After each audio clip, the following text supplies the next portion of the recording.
So Leith was once the beating heart of Edinburgh's whisky industry, but changing times and a reduction in shipping changed where power resided. These days, however, we're starting to see Leith awaken again and seek to regain its place as the urban heart of whisky. Gleann Mór Spirits is one of the Leith companies seeking to jumpstart this renaissance, and I'm joined by Greg Urquhart of Gleann Mór today. Greg, hello. Great to have you with us. Hi, Sam. Thanks for having me. So, to call Gleann Mór a whiskey company feels like it's not saying enough. Even saying a spirits company feels like we're really far short of the truth. How would you describe Gleann Mór yourself? Yeah, it's as you say, it's not just whiskey that we're known for. We're quite experimental in terms of spirit in general. So we've got a bit of a history in gin. Probably kicked off slightly before the gin boom kicked off. Raised a few eyebrows with some cask aged gin. At the time, there wasn't many people doing it. And following on from that, we've doing a bit more experimenting with whiskey, bringing blending back to Leith, coming up with sort of new kind of blended malt recipes and such like. So yeah, we've got a few different strings to our bow. We're pretty well known for a rare find range, which is probably the jewel in the crown of our brands. It's where we showcase hand-picked casks from all over Scotland, from distilleries. And even in the past, we've taken Irish single cask whiskies, and we've done Armagnacs and things like that as well. So yeah, there's a lot that comes through our door, and we just try and showcase excellent spirit that we like, and we hope that consumers like it as well. It feels like you kind of have the advantage that you're one of the kind of quite smaller companies, I think I can say, but that maybe gives you an advantage that you can move a bit quicker than some of the big boys when you want to do something a bit experimental or change something up. Have you found that when you're trying to experiment, that it's actually quite quick and easy? Yeah, absolutely. As you say, sometimes the bigger a business gets, the more inflexible it gets. And there's maybe more people to run things past. If you've got an idea about a particular finish of a cask, for example, or trying some of the new Firkin oak age stuff that we've done in the past. Sometimes it's someone just has a light bulb moment and I wonder what this would be like. And it's usually a conversation in the shed that we have in our warehouse. And then we just make it happen. We just try it out. Obviously, it's a case of we try things out. It doesn't always work, but the things that we put forward are stuff that we feel is at a point where it's fine-tuned and ready for the market. And also at the same time, we're learning all the time what kind of casks work with different spirits and different influences. So it's a real kind of hotbed environment for us to be able to experiment and try things that you maybe wouldn't normally get to do without having to ask a senior manager who asks his senior manager and has a board meeting and such like. So yes, it's a really good environment for kind of coming up with new things. Yeah, nice short chain of command. Yes, absolutely. So you said that sometimes things don't work as you planned. I'm going to come back to that, but first I'd like to sort of talk about some of the ones that did work for you. Firkin gin, there's loads of different gins in that range, and the ones you said that raised eyebrows were barrel-aged, oak-aged gins, taking a little bit out of whiskey's book there. How did that come about? So we're all kind of, we're whiskey drinkers in the building traditionally. Gin's obviously a passion as well, but we love what the effect that oak can have onto spirit. It was before I started that the Firkin journey started, and that was with Derek and Karen playing around. They put some gin into a Firkin cask to see what would happen, left it for a few months, took it out, and lo and behold, they had a product that was actually getting some really good kind of feedback from friends and family and such like. So they started to look into how would you scale that up into a production process, and then bringing in consistency to flavour profile, because as you know, from cask to cask, you get variances of influence depending on the age of the cask or its previous use or how many fills it's been on. So bringing in a really kind of a more structured approach to bringing out a cask aged gin rather than just putting it in the cask and then bottling it. It's very much a managed process now. We know what we're doing, what cask we want. And then, so I'll just show you, we've got, this is the base spirit here. So obviously whiskey drinkers will know this, but it's a great talking point with gin drinkers that you can take a clear spirit and stick it in the cask, and then all of our oak age range here it's natural colours, not chill filter, and you're anywhere from maybe 3 to 4 months for the original oak, the one that we're best known for, The Isla's about the same, 3 to 4 months. And then we've got the 2 wine casks, the red and the white. The white took about a year, so that took a bit longer.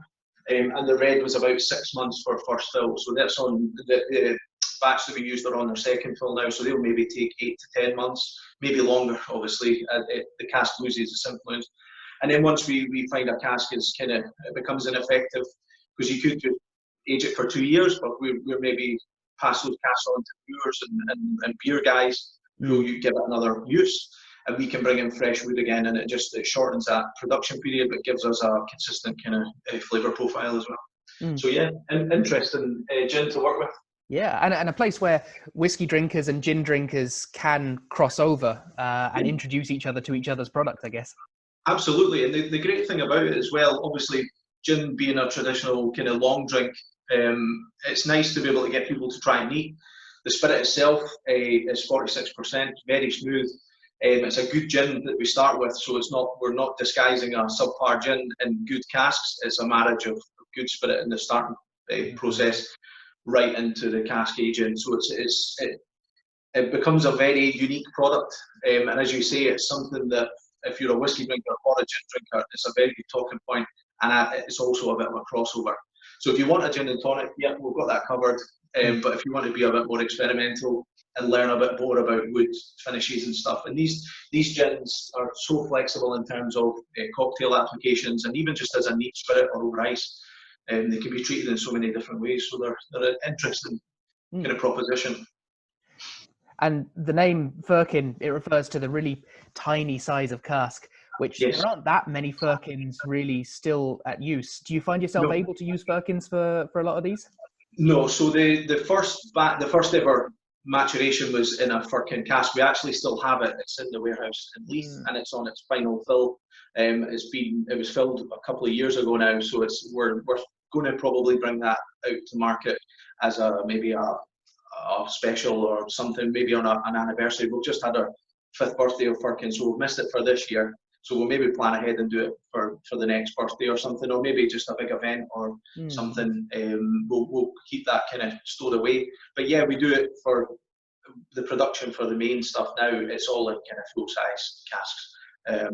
We have done octaves as well for sherry finishes and stuff in the past when we were a bit more experimental with firkin, but we went through a rebrand last year, realigned the kind of brand story a bit more, and we're really focused on that kind of oak age process at heart, because we were doing, this goes back to what we were saying about things that maybe didn't work.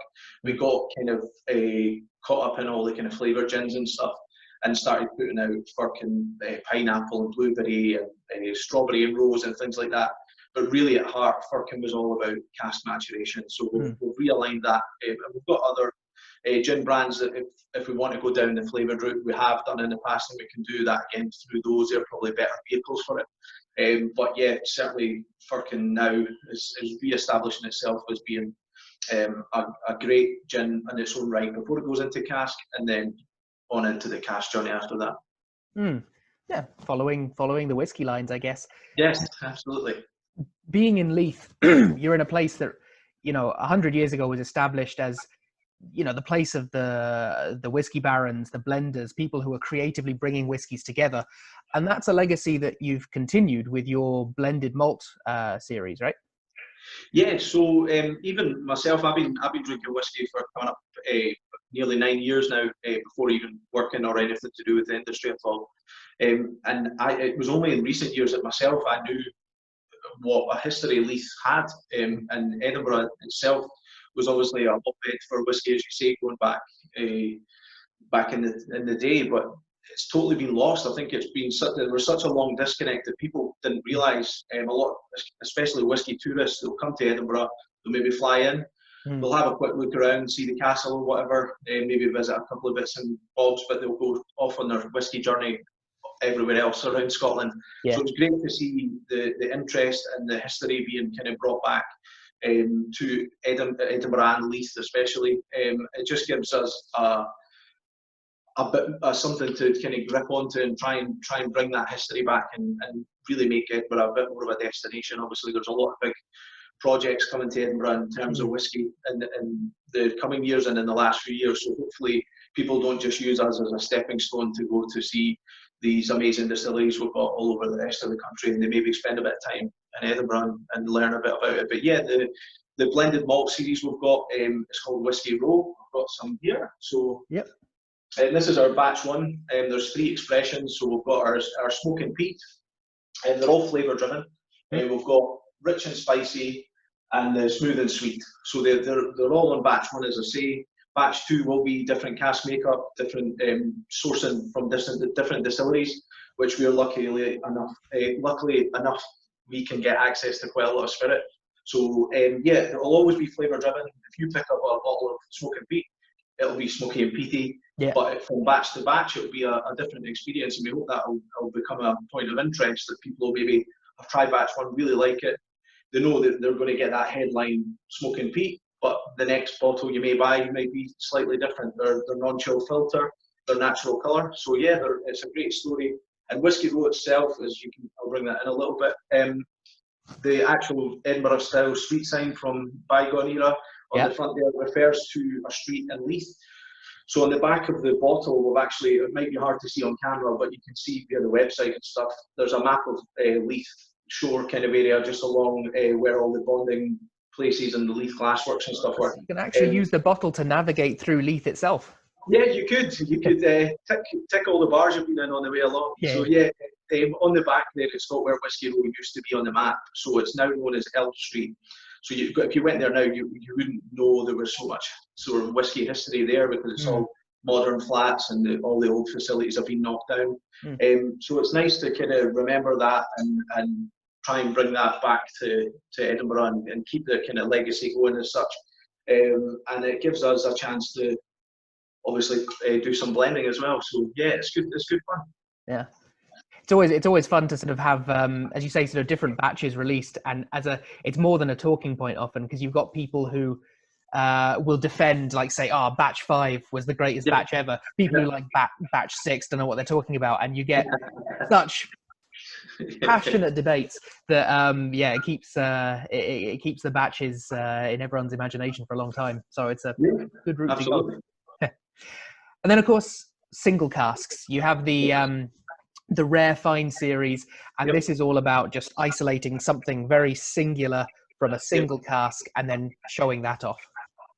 Yeah, so the 90% of what we do with Rare Find will be single cask. There are some like real kind of show-stopping blended malts in there, which it definitely fits within the brand. But yeah, we're more known for that single cask expression through the Rare Find. That's went through a rebrand recently, so that's our old branding there. That's a bit of a change. Yeah, a lot of people recognise these because they were around for a few years. The spirit's always been great, and the spirit is just as good now, but the branding's been pulled up to a bit more of a contemporary look, a bit more premium kind of look to the bottle. Yeah. So yeah, that's really elegant. Actually, I love that. Yeah, it took a long time to get it to where we wanted it to be. We worked with a really good design agency. And it was again, going back to that kind of short chain of command, everyone in the building kind of got a bit of input and got to see it right through the step, which is sometimes, as I say, bigger organisations, you maybe just get a heads up one day that this is our new branding, where we see it from kind of the ground level right through. So it feels like it was a long process, but it's probably just because we were at every stage we kind of got to see what was happening, so it built up the excitement at our end. But yeah, single casks and some really kind of high-end stuff in there as well, and we try to hit different price points for different kind of people and stuff, so it's a good kind of spread in terms of pricing as well. So yeah, we're very proud of Rare Find as a brand. Yeah, and genuinely something for everyone of every interest level. Yep. So we talked about the flavoured gins maybe not quite being the resounding success that you thought, but have there been any outright failures in experimenting? Something that nobody thought was great, or even just one person thought was amazing and everyone else thought, no, I can't drink that? Well, there's probably a few things I could mention. So one of them being we worked on a project probably about almost 2 years ago, 18 months, 2 years, where we had a tasting panel, and they didn't know what they were tasting, and it was a blend that we put together, and we were just looking for some kind of general feedback on it. There was, I think, 6 expressions available to try at different blends that we've done, and everyone out of the group there picked one particular choice. And there was one person who didn't agree with the rest, and unfortunately that was me. So I don't know what that says about my palate, but everyone would gravitate towards this one particular one, and that was actually that has come to market. So that was it put me on the back foot a bit, thinking, am I doing something wrong here? But to my defence, we tried the samples at 40%. Yeah. And it's bottled at 46, and I'm definitely on board at 46. I think it was. I'm putting it down to the fact I'm spoiled and get to try a lot. Yeah, there was nothing wrong with it. It was just too weak. Yeah, that's all it was. It just needed more alcohol in it. Yeah. Yeah. Nice. Now, another advantage, I guess, of being small and quick to turn around is that when the COVID-19 thing came along, Gleann Mór were really quick to retool the production and start producing hand sanitizer for the sort of medical front lines. Was that a difficult change to make? It all happened so quick, and with the community in the drinks industries, there's so many people you can pull on and chat to. Other people were looking at it as well. So there was a lot of chat back and forth. Do we have the correct ingredients? How do we go about doing it? Obviously, you can't just go making things without knowing you're doing it correctly. So we spoke to the relevant people, and we were directed towards a recipe which was designed by the World Health Organization. So it's an approved recipe, which meant we could just source the relevant things we didn't have, which there wasn't much. It was hydrogen peroxide we needed to get, which was easy enough to track down. We already had the other components, so the deionized water and the neutral grain spirit was in-house as well already. The biggest challenge has actually been the bottles, and glycerine as well. We had to source some of that as well, but that wasn't too difficult. But the actual containers themselves to give out a finished product, that was the trickiest part. We've gone through a few different styles, and some have got pumps, some have got sprays, but the main thing was we just kept that channel going. So yeah, it was a quick turnaround from Derek and Karen having a conversation that that's what they wanted to do, and asking us to kind of just put it into practice, basically. So yeah, it was a really quick kind of turnaround. It was within a few days, really, and it's been kind of non-stop. I was off for a couple of weeks. My wife gave birth to our baby, so I had to step out, but I'm back helping with the sanitizer and stuff now. And we've had a great team of volunteers helping keeping it going. And as of by the end of next week, we should be in and around the kind of 25,000 units that we've handed out to kind of frontline staff and stuff. That's really impressive. It's been very worthwhile, and when you see people's faces when they pick it up and how grateful they are, it really hits home how important a decision it was. And it's great that other people are now getting involved and lightening that load. That kind of, we felt it was quite overwhelming at the start, to be honest. The amount of people that were reaching out to us, it really. We would have needed to be a huge juggernaut of a company to even just screen all the emails and calls. And I've said this to a few people. I feel sorry for Karen. She's been behind the computer, pretty much stuck to her desk for weeks, dealing with inquiries, speaking to people who need it, making sure it's getting to the right people. And she's not near the warehouse, obviously, because we're following social distancing and stuff. She's working from home. But what that means is she's just seeing these emails coming in and out, and we're seeing people coming to the door, sometimes in tears, collecting these kind of essential things that they need to keep doing their job and providing care for people and stuff. So there's a bit of a disconnect there. I feel bad that Karen doesn't get to see that, and then that's what keeps us kind of not going, oh, it's 5 o'clock, it's time to go home. We just keep powering through, get another bottle filled, and you just put it as much as we can. The bottles themselves are actually quite fun. You've designed quite a fun label for them. Yeah, so again, that was actually quite a clever and also quite a quick turnaround, because the label itself is based on one of our gins. So Leith Gin has a high strength version, which is lethal gin. That's that there. And then obviously the designers had a look at that and thought, well, why don't we just use that and have the lethal sanitizer? So yes, it's quite a cool label. It's a very good looking product actually for the amount of time it took us to get it together. But that's not the important thing. The important thing was just getting it into people's hands. So yeah, there was a lot of support to help us get it out as quick as we could. So yeah, it's worth saying that anyone who is looking at getting involved in either providing the sanitizer or finding out which companies are retooled to make sanitizer, or people who need to provide ingredients to each other, the Scotch Whisky Association now on their website have a kind of centralized database that puts everyone in touch with each other. So really turned it around, and the whole industry is getting involved, and it's just really nice to see that in a crisis the industry is pulled together. You guys are a great part of that, and it's great to see that kind of spirit. Sometimes I think in this day and age we forget that that's kind of, as a community kind of spirit, people have that when your back's against the wall. People do things like that, and it's not just our sector. Obviously, it goes across people making masks and visors and all these kind of other things. Everybody can do their bits, doing their bit, and even people just staying at home, they're doing their bit as well. So yeah, it's great to see that spirit's still there and it's not lost. Sometimes it's easy, especially with the internet.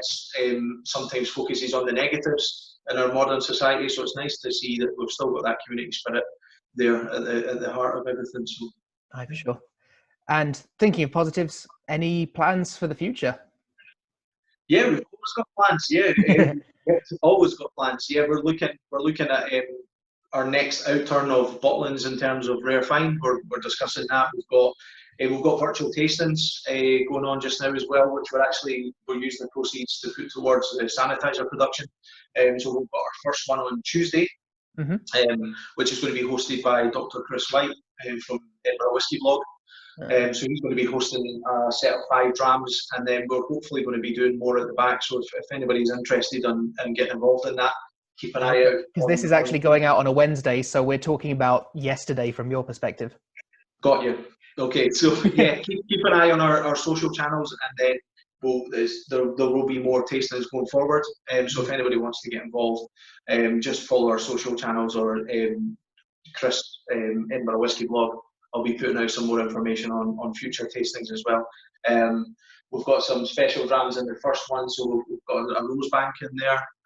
We've got a single cask Macallan. We've got an old Jura. So yeah, there's some good stuff, and I've seen the lineup for the next tasting, and it's some pretty special stuff.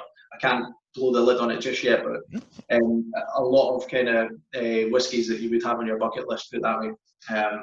I'll go as far as to say if one of them's a 50-year-old, put it that way. So, and there's other just as good drams in there as well. Okay, well that one is still in the future from you guys' perspective, so keep an eye out for that. Yeah. So it seems, Greg, that you're really pretty happy with the place that you find yourself. Is there one aspect of the job that you love above any other? The whiskey. I've got to be honest. What question, I guess. made me go towards the sector was a passion for whiskey. So I've been, as I say, nearly 9 years drinking whiskey, and I still feel like I know about this much, because every day is a school day. There's so many different things, even if you're just looking at wood types or yeast strains or anything. It's just like there's so much to take in. So it's hopefully going to be a lifelong journey. And yeah, I love to share whiskey, so I'm looking forward to lockdown being over and having a dram with friends. Well, it's really great to see the sanitizers coming from Gleann Mór now, and then the fact that there's no chance you're going to run out of ideas anytime in the near future. So really excited to see what's coming next. Yeah, keep an eye out. We'll always have something on the horizon. Perfect. Well, Greg Urquhart, thank you very much indeed. It's been great. Thank you, Tom. Thanks very much. Cool. Cheers.